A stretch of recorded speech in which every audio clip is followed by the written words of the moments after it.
नमस्कार, आपका स्वागत है पीके टाइम्स में। मैं हूं आपके साथ चैताली पाटिल। खबरें जानेंगे विस्तार से, लेकिन एक नजर डालते हैं हेडलाइंस। गृह राज्य मंत्री जवाहर सिंह ने कबड्डी प्रतियोगिता का किया शुभारंभ। मंत्री ने खेलो इंडिया का किया जिक्र, कबड्डी को बताया स्वदेशी खेल। करंट की चपेट में आया 56 साल का बुजुर्ग, बच्चे की जान बचाने में खुद की गई जान। बारिश के कारण तार टूटने से फैला करंट, हुई मौत। राज्य स्तरीय खेल प्रतियोगिताओं का उद्घाटन, ऊर्जा मंत्री हीरालाल नागर ने किया शुभारंभ। प्रतियोगिता में प्रदेश भर के खिलाड़ी ले रहे भाग। पर्यटकों के लिए खुला रणथंभौर नेशनल पार्क, बारिश के चलते 3 महीने से था बंद। विद्यार्थियों के लिए कराया निःशुल्क भ्रमण। विवाह से पहले बाजारों में आ गए टेसू एजेंसी, बाजारों में जगह जगह सजी दुकानें। शरद पूर्णिमा पर होता है इनका महत्व। चलिए अब जानते हैं खबरें विस्तार से। राजस्थान के गृह राज्य मंत्री जवाहर सिंह बेरम ने डॉक्टर दिगंबर सिंह जयंती समारोह में श्रद्धांजलि सभा और प्रो कबड्डी प्रतियोगिता का शुभारंभ किया। गृह राज्य मंत्री ने कहा कि पूर्व कैबिनेट मंत्री डॉक्टर दिगंबर सिंह ने चिकित्सक और राजनेता के रूप में समाज सेवा, शिक्षा और राजनीति में अमूल्य योगदान दिया। उनकी जयंती पर आयोजित यह कबड्डी प्रतियोगिता उनके जीवन मूल्यों को स्मरण करने का अवसर है। युवाओं में खेल भावना को बढ़ावा देगा और समाज में सकारात्मक संदेश देगा। उन्होंने प्रधानमंत्री नरेंद्र मोदी के खेलो इंडिया नारे का उल्लेख करते हुए कहा कि कबड्डी जैसे स्वदेशी खेल हमारी सांस्कृतिक विरासत का प्रतीक है। सवाईमाधोपुर के खंडार कस्बे में करंट की चपेट में आने से एक अधेड़ उम्र के व्यक्ति की मौत हो गई। जानकारी के मुताबिक गौरी शंकर की बर्तन की दुकान है। बारिश होने से सप्लाई लाइन का तार कट गया, जिससे घुमटी में करंट फैल गया। दुकान के सामने लगे लोहे के तख्ते और दुकानों तक करंट पहुंच गया। इसी दौरान गौरी शंकर की दुकान पर काम कर रहे लड़की को, जिसे करंट लग गया है, जिसे बचाने गया तो वह भी करंट की चपेट में आ गया, जिसकी मौके पर ही मौत हो गई। ऊर्जा मंत्री हीरालाल नागर ने मल्टीपर्पज स्कूल में राज्य स्तरीय रोलर स्केटिंग, मलखंभ और वुशु खेल प्रतियोगिताओं का उद्घाटन किया। इस दौरान उन्होंने ध्वजारोहण किया और मार्च पास्ट की सलामी ली। 17 से 19 वर्षीय छात्र छात्राओं की 69वीं राज्य स्तरीय प्राथमिक, माध्यमिक और उच्च माध्यमिक विद्यालय स्तरीय प्रतियोगिताएं प्रारंभ हुई, जिसमें प्रदेश भर के विभिन्न जिलों से खिलाड़ी भाग ले रहे हैं।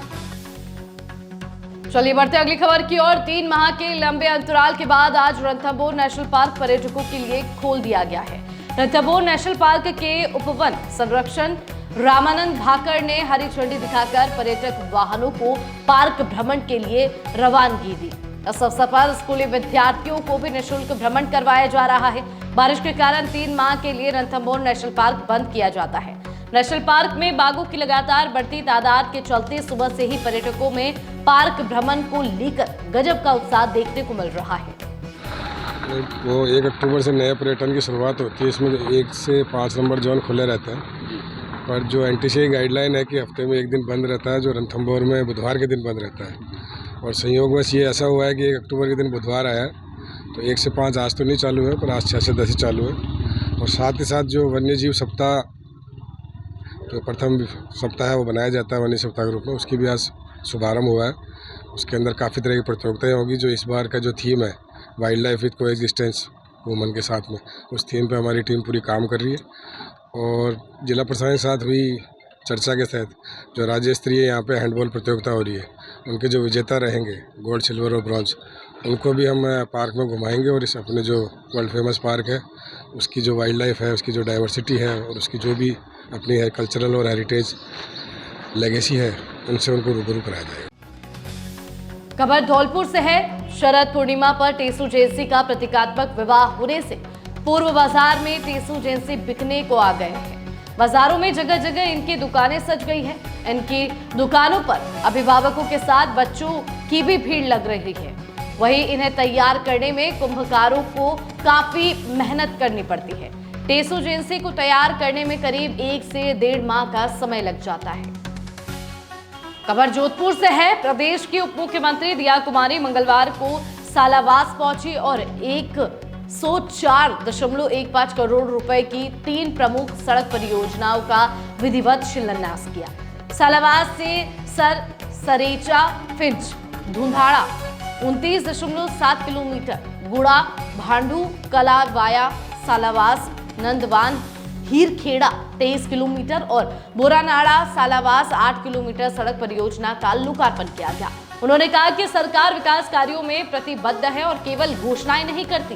खांसी के सिरप पीने से बच्चे की मौत के मामले में जांच जारी है और दोषियों के खिलाफ सख्त कार्रवाई की भी बात उन्होंने कही। वोकल फॉर लोकल और जीएसटी सुधार से आम जन को लाभ मिलेगा, ऐसा भी उप मुख्यमंत्री दिया कुमारी ने कहा। बढ़ते अगली खबर की ओर। करौली के मासलपुर थाना पुलिस ने बड़ी कार्रवाई की है। अवैध खनन माफिया पर शिकंजा कसा। बता दें कि वन क्षेत्र से चोरी कर अवैध खनन पत्थर की फर्सियों से भरा एक 12 चक्का ट्रक सहित एक आरोपी को गिरफ्तार किया गया है। आरोपी से पुलिस पूछताछ कर रही है और मामले की जांच में जुटी हुई है। 6 करोड़ से ज्यादा कीमत के जब्त शुदा अवैध मादक पदार्थ गांजा, डोडा चूरा और स्मैक को जलाकर पुलिस ने नष्ट किया है।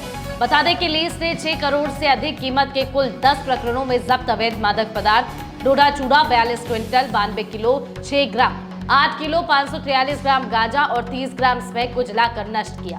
प्रकरणों में जब्त शुदा अवैध मादक पदार्थ गांजा, डोडा चूरा और स्मैक की अंतर्राष्ट्रीय बाजार में कुल 6.5 करोड़ रुपए कीमत आकी गई है, जिसको जलाकर नष्ट किया गया है। फिलहाल के लिए खबरों में बस इतना ही। देखते रहिए पीके टाइम्स। नमस्कार। मरुधरा से खुद को जोड़ने के लिए सब्सक्राइब करें और बने रहें पीके टाइम्स के साथ।